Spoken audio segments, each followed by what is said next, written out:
Hand and power tool safety.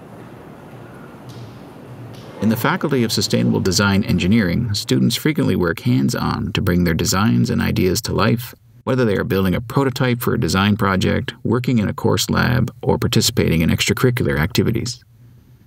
Students at all levels of the program will come to rely on hand and power tools at some point to build their conceptual designs and prototypes.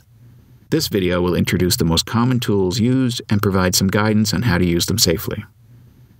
Note that all rules and guidelines introduced in the FSDE General Laboratory Safety video will apply here. Never work with hand and power tools without wearing the appropriate PPE. General guidelines. Every clinic project bay and laboratory is equipped with a collection of hand and power tools, including hammers, wrenches, socket sets, and more. The number of tools and situations is too great to cover in specificity, but there are general guidelines you should follow. Always inspect your tools before use for any obvious damage, such as rust or frayed wires, and never use a damaged tool. If you see any problems with tools or equipment, inform one of the lab technicians. Always use the right tool for the work you are doing. If you are unsure of how a certain cut, hole, or connection should be made, please ask the technicians or TAs for advice. Always be aware of the path of any cutting, drilling, nailing, etc. that you are doing. You should never cut or drill towards you or anyone else. Confirm that everyone is clear and that you will not damage the workbench before starting. Pieces should always be clamped securely before cutting or drilling. This keeps your hands away from the path of the cut, as well as prevents vibrations and slipping while working. Never distract someone who is working with hand or power tools. A serious injury can happen quickly if someone stops paying attention to what they are doing. Shop gloves can be useful when working with hand tools, as they protect your hands from cutters and rough edges on materials. However, when working with power tools, gloves become a hazard, as they can get caught in the moving machinery and draw your hand in. Never wear gloves when operating power tools. Similarly, when working with power tools, never wear loose clothing, long sleeves, or jewelry that may get caught in moving machinery and pull you in. When using extension cords, try to avoid running them in walking pathways, as they will create a tripping hazard. If it can't be avoided, tape the cable to the floor so that people don't catch it while they walk. Finally, to keep the workspace safe, all tools, equipment, and materials should be kept clean and organized, and benches should be cleaned off at the end of every work session. Cutters. The use of cutters is common when preparing simple prototypes with cardboard, cloth, acrylic, and more. Unfortunately, accidents with cutters are also common, though they can be easily avoided. When using cutters, always use a sharp blade. Using a dull blade will make the material more difficult to cut, which can cause the knife to slip and cause an injury. If the blade you are using is dull, safely break off the end of the blade, dispose of the dull piece, and continue cutting. Never cut towards yourself or another person.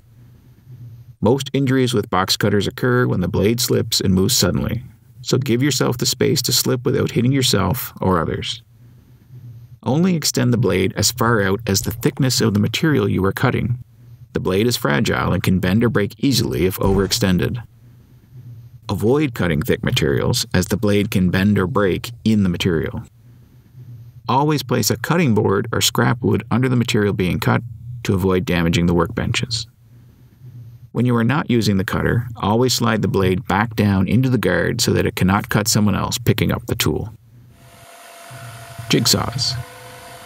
The toolkits that you will be working with are equipped with two power tools, a jigsaw and a drill. These machines have more hazards associated with them than the hand tools and must be used with care. Before cutting, confirm that the plate on the jigsaw is at the desired angle, typically square to the blade, and tighten it so it does not move during your cut. When using the jigsaw, always clamp the piece being cut to the table and hold the saw with two hands. This ensures that you have a good grip on the jigsaw and also keeps your hands out of the path of the blade. Always be aware of what is on the other side of the piece you are cutting, and avoid cutting into other unwanted pieces or the workbench.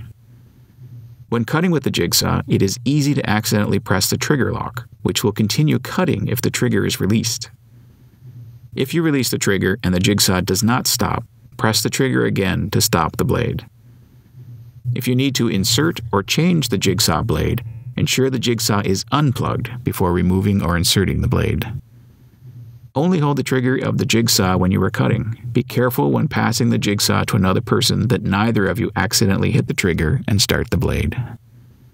The jigsaw is a common tool and can be great when making quick, straight, and curved cuts, but it must be treated with care. Drills. Hand drills are another common power tool that is available in the lab. This tool can be used to drill holes in a piece or insert screws to fasten a piece. Hand drills use a keyless chuck that can be tightened and loosened simply by turning the chuck.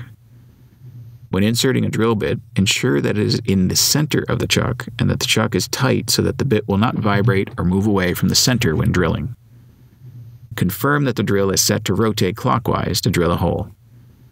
When drilling a hole, first be aware of what is on the other side of the piece being drilled. If possible, clamp the piece to the bench such that the hole can be drilled on the overhanging piece. Otherwise, find a scrap piece of wood to put underneath the piece so that you drill through it rather than the workbench. When drilling large holes, it can be easy to split the material you are drilling into, especially if it is brittle wood or acrylic. Drill smaller pilot holes first to relieve the stress and save your material. Do not use a large bit or hole saw in a hand drill. The torque from the bit can overpower the drill and cause you to lose control. Use a drill press for these applications. If your piece begins to spin when you are drilling, do not attempt to grab the piece with your hand. Turn off the drill and better secure the piece with clamps before trying again. Conclusion. Great things can be built using simple hand and power tools, but these tools have hazards that must be respected and mitigated. If you see someone working unsafely in the lab, please let them know or alert a technician. If everyone works together, we can keep our work safe, productive, and injury-free.